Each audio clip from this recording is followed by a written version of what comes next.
আমাদের আজকের আয়োজন হুমায়ূন আহমেদের ছোট গল্প রূপা।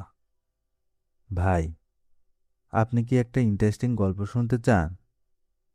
আমি ভদ্রলোকের দিকে অবাক হয়ে তাকালাম। কিছুক্ষণ আগে তার সঙ্গে আলাপ হয়েছে, তাও এমন কোনো আলাপ না। আমি ট্রেনের জন্য অপেক্ষা করছি কিনা জানতে চাইলেন। আমি বললাম হ্যাঁ, এবং ভদ্রতা করে জানতে চাইলাম আপনি কোথায় যাচ্ছেন। ভদ্রলোক হাসি মুখে বললেন, আমি কোথাও যাচ্ছি না, আমি আমার স্ত্রীকে রিসিভ করতে এসেছি। ও চিটাগাং থেকে আসছে, ট্রেন 2 ঘন্টা লেট। ফিরে যেতে ইচ্ছা করছে না, বাসায় যাব আবার আসব, ভাবলাম অপেক্ষা করি। তার সঙ্গে এইটুকু আমার আলাপ। এই আলাপের সূত্র ধরে কেউ যখন বলে, ভাই আপনি কি একটা ইন্টারেস্টিং গল্প শুনতে চান, তখন খানিকটা হলেও বিস্মিত হতে হয়। অপরিচিত লোকের কাছ থেকে গল্প শোনার আগ্রহ আমার কম।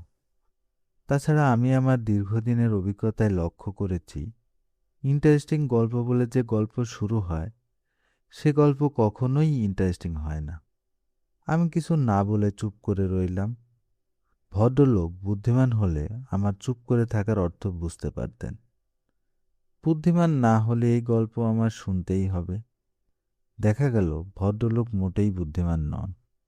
পকেট থেকে পানের কৌটো বের করে পান সাজাতে সাজাতে গল্প শুরু করলেন। আপনি নিশ্চয়ই খুব বিরক্ত হয়ে আমার কথা শুনছেন।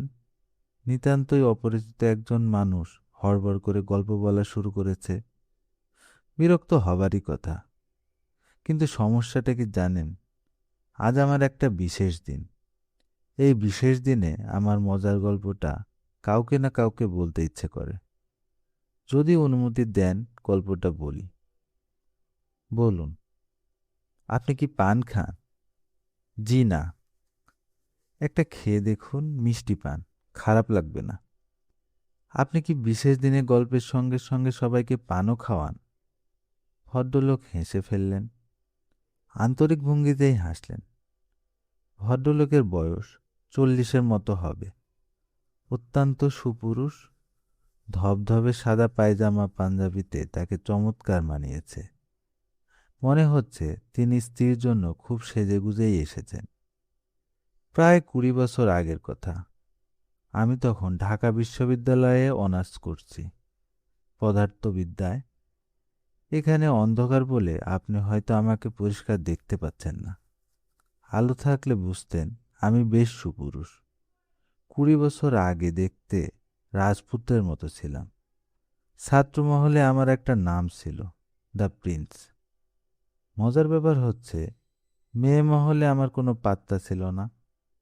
আপনি ব্যাপারটা লক্ষ্য করেছেন কিনা জানি না, পুরুষদের রূপের প্রতি মেয়েরা কখনোই আকৃষ্ট হয় না। পুরুষদের সবকিছু তাদের চোখে পড়ে, রূপ চোখে পড়ে না। বিশ্ববিদ্যালয় জীবনে কোনো মেয়ে আমার সাথে ভাব করার জন্য কিংবা কথা বলার জন্য এগিয়ে আসেনি। আমি নিজে থেকে এগিয়ে যাইনি, কারণ আমার তোতলামি আছে, কথা আটকে যায়। আমি ভদ্রলোককে থামিয়ে দিয়ে বললাম, আমি তো কোনো তোতলামি দেখছি না, আপনি চমৎকার কথা বলে যাচ্ছেন। বিয়ের পর আমার তোতলামি সেরে যায়, বিয়ের আগে প্রচণ্ড রকম ছিল। অনেক চিকিৎসাও করছি, মার্বেল মুখে নিয়ে কথা বলা থেকে শুরু করে হোমিওপ্যাথি ওষুধ, পীর সাহেবের তাবিজ, কিছুই বাদ দেয়নি।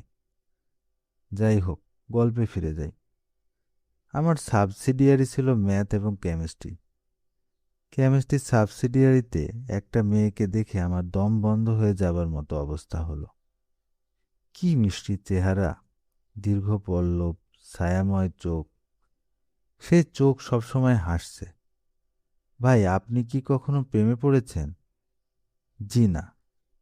প্রেমে না পড়লে আমার সেই সময়কার মানসিকতা আপনাকে বোঝাতে পারবো না। আমি প্রথম দিন মেয়েটিকে দেখেই পুরোপুরি অসুস্থ হয়ে পড়লাম। সারা রাত ঘুম হলো না। প্রচণ্ড পানির পিপাসায় একটু পর পর গলা শুকিয়ে যায়। পানি খাই আর মহাসিন হলের বারান্দায় হাঁটাহাঁটি করি। সপ্তাহে আমাদের 2টা মাত্র সাবসিডিয়ারি ক্লাস। রাগে দুঃখে আমার কাঁদতে ইচ্ছে করে। প্রতিদিন একটা করে সাবসিডিয়ারি ক্লাস থাকলে কি ক্ষতি হতো? সপ্তাহে 2টা ক্লাস মানে 50 মিনিট করে 100 মিনিট। এই 100 মিনিট চোখের পলকে শেষ হয়ে যায়। তাছাড়া মেয়েটা খুব ক্লাস ফাঁকি দেয়। এমন হয়েছে সে পরপর 2 সপ্তাহ কোনো ক্লাস করলো না। তখন আমার ইচ্ছে করে লাফ দিয়ে মহসিন হলের ছাদ থেকে নিচে পড়ে সমস্ত জ্বালা যন্ত্রণার অবসান ঘটাই। সে কি ভয়াবহ কষ্ট আপনি বুঝবেন না, কারণ আপনি কখনো প্রেমে পড়েননি। মেয়েটার নাম তো বললেন না, তার নাম কি? তার নাম রূপা। সে সময় আমি অবশ্যই তার নাম জানতাম না। নাম কেন, কিছুই জানতাম না। কোন ডিপার্টমেন্টের ছাত্রী তাও জানতাম না। শুধু জানতাম তার সাবসিডিয়ারিতে ম্যাথ আছে এবং সে কালো রঙের একটা মরিস ম্যানর গাড়িতে করে আসে। গাড়ির নম্বর ভ 8781। আপনি তার সম্পর্কে কোনো খোঁজ নেননি? না, খোঁজ নেইনি, কারণ আমার সব সময় ভয় হতো খোঁজ নিতে গেলেই জানবো মেয়েটির হয়তোবা কারোর সঙ্গে ভাব আছে। একদিনের একটা ঘটনা বললেই আপনি বুঝতে পারবেন।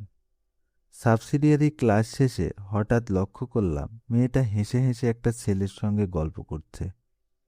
আমার সমস্ত শরীর কাঁপতে লাগলো। মনে হলো আমি অজ্ঞান হয়ে পড়ে যাব। ক্লাস বাদ দিয়ে হলে এলাম এবং কিছুক্ষণের মধ্যে সমস্ত শরীর কাঁপিয়ে আমার জ্বর এসে গেল। আশ্চর্য তো, আশ্চর্য তো বটেই। পুরো 2 বছর আমার এভাবেই কাটল। পড়াশোনা মাথায় উঠল। তারপর একদিন অসীম সাহসের কাজ করে ফেললাম। মরিস মাইনর গাড়ির ড্রাইভারের কাছ থেকে বাড়ির ঠিকানা জেনে নিলাম। তারপর মেয়েটিকে সম্বোধনহীন একটা চিঠি লিখলাম। কি লিখলাম এখন মনে নেই, তবে চিঠির বিষয়বস্তু হচ্ছে আমি তাকে বিয়ে করতে চাই। তাকে রাজি হতেই হবে। রাজি না হওয়া পর্যন্ত আমি তাদের বাড়ির সামনে না খেয়ে পড়ে থাকব, যাকে পত্রিকার ভাষায় বলে আমরণ অনশন। গল্পটা কি আপনার কাছে ইন্টারেস্টিং মনে হচ্ছে? হ্যাঁ হচ্ছে। তারপর কি হলো বলুন? চিঠি ডাকে পাঠিয়ে দিলেন? না, নিজের হাতে করে নিয়ে গেলাম। ওদের বাড়ির দারোয়ানের কাছে দিয়ে বললাম, এ বাড়ির একজন আপা আছেন না, ইউনিভার্সিটিতে পড়েন, তার হাতে দিয়ে এসো। দারোয়ান লক্ষ্মী ছেলের মতো চিঠি নিয়ে চলে গেল এবং কিছুক্ষণের মধ্যেই ফিরে এসে বলল, আপা বলেছেন তিনি আপনারে চিনেন না। আমি বললাম, তিনি ঠিকই বলেছেন, তবে আমি তাকে চিনি, এটাই যথেষ্ট। এই বলে আমি গেটের বাইরে খুঁটি কেড়ে দাঁড়িয়ে গেলাম। বুঝতেই পারছেন, নিতান্তই পাগলের কাণ্ড। সে সময় মাথা আসলেই বেঠিক ছিল, লজিক নষ্ট হয়ে গিয়েছিল। যাই হোক, সকাল 9টা থেকে বিকাল 4টা পর্যন্ত কোনো রকম ঘটনা ছাড়াই গেটের সামনে দাঁড়িয়ে রইলাম। লক্ষ্য করলাম দোতলার জানালা থেকে মাঝে মাঝে কিছু কৌতূহলী চোখ আমাকে দেখছে। বিকাল 4টায় এক ভদ্রলোক বাড়ি থেকে বের হয়ে কঠিন গলায় বললেন, যথেষ্ট পাগলামি হয়েছে, এখন বাড়ি যাও। আমি তার চেয়েও কঠিন গলায় বললাম, যাব না। পুলিশে খবর দিচ্ছি, পুলিশ এসে তোমাকে ধরে নিয়ে যাবে। কোনো অসুবিধা নেই, খবর দিন। ইউ রাস্কেল, মাতনামি করার জায়গা পাও না। গালাগালি করছেন কেন? আমি তো আপনাকে গালি দিচ্ছি না। ভদ্রলোক রাগে জ্বলতে জ্বলতে বাড়ির ভেতর চলে গেলেন। তার পরপরই শুরু হলো বৃষ্টি, ঢালাও বর্ষণ। আমি ভিজছি নির্বিকার ভঙ্গিতে। সঙ্গে সঙ্গে বুঝছি যে জ্বর এসে যাচ্ছে। সারাদিন রোদে পোড়ার পরে এই ঠান্ডা বৃষ্টি সহ্য হবে না। তখন একটা বেপরোয়া ভাব চলে এসেছে, যা হওয়ার হবে। ক্ষুধায় ক্লান্তিতে শরীর অবসন্ন। মাঝে মাঝে মনে হচ্ছে এই বুঝি মাথা ঘুরে পড়ে গেলাম। ইতোমধ্যে আমি আশেপাশের মানুষদের কৌতূহলী দৃষ্টি আকর্ষণ করতে সমর্থ হয়েছি। বেশ কয়েকজন আমাকে জিজ্ঞেস করলেন, কি হয়েছে, এখানে দাঁড়িয়ে ভিজছেন কেন? আমি তাদের সবাইকে বলেছি, আমাকে নিয়ে মাথা ঘামাবেন না, আমি একজন পাগল মানুষ। মেয়েটির বাড়ি থেকেও হয়তো টেলিফোনে এই ঘটনার কথা কাউকে কাউকে জানানো হয়েছে। 3টি গাড়ি তাদের বাড়িতে এলো। গাড়ির আরোহীরা রাগী ভঙ্গিতে আমার দিকে অনেকক্ষণ তাকিয়ে বাড়ির ভেতরে ঢুকলেন। রাত 9টা বাজল। বৃষ্টি এক মুহূর্তের জন্যও থামল না। জ্বরে আমার গা পুড়ে যাচ্ছে। দাঁড়িয়ে থাকতে পারছিলাম না। পা ছড়িয়ে বসে পড়লাম। দারোয়ান এসে আমাকে ফিসফিস করে বলল, সাহেব পুলিশ আনতে চাইতেছেন, বড় আফা রাজি না। বড় আফা আপনার অবস্থা দীক্ষা খুব কাঁদতাছেন, টাইট হইয়া বইসা থাকেন। আমি টাইট হয়ে বসে রইলাম। রাত 11টা বাজল। ওদের বারান্দায় বাতি জ্বলে উঠল। বসার ঘরের দরজা খুলে মেয়েটি বের হয়ে এলো।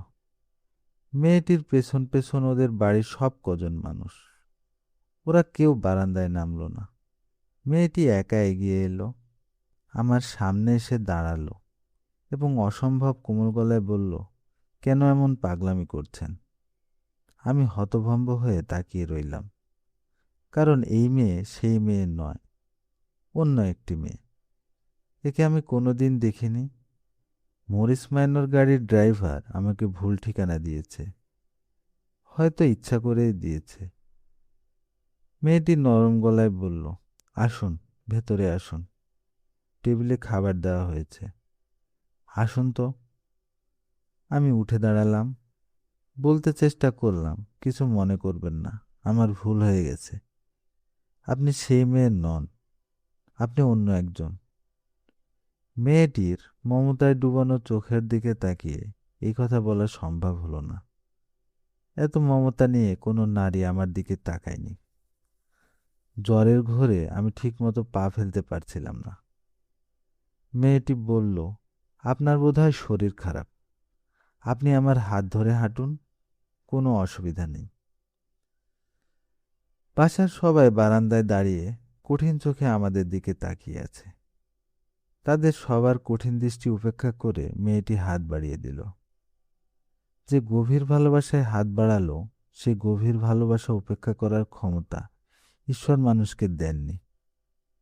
আমি তার হাত ধরলাম। এই 20 বছর ধরে ধরেই আছি। মাঝে মাঝে এক ধরনের অস্থিরতা বোধ করি।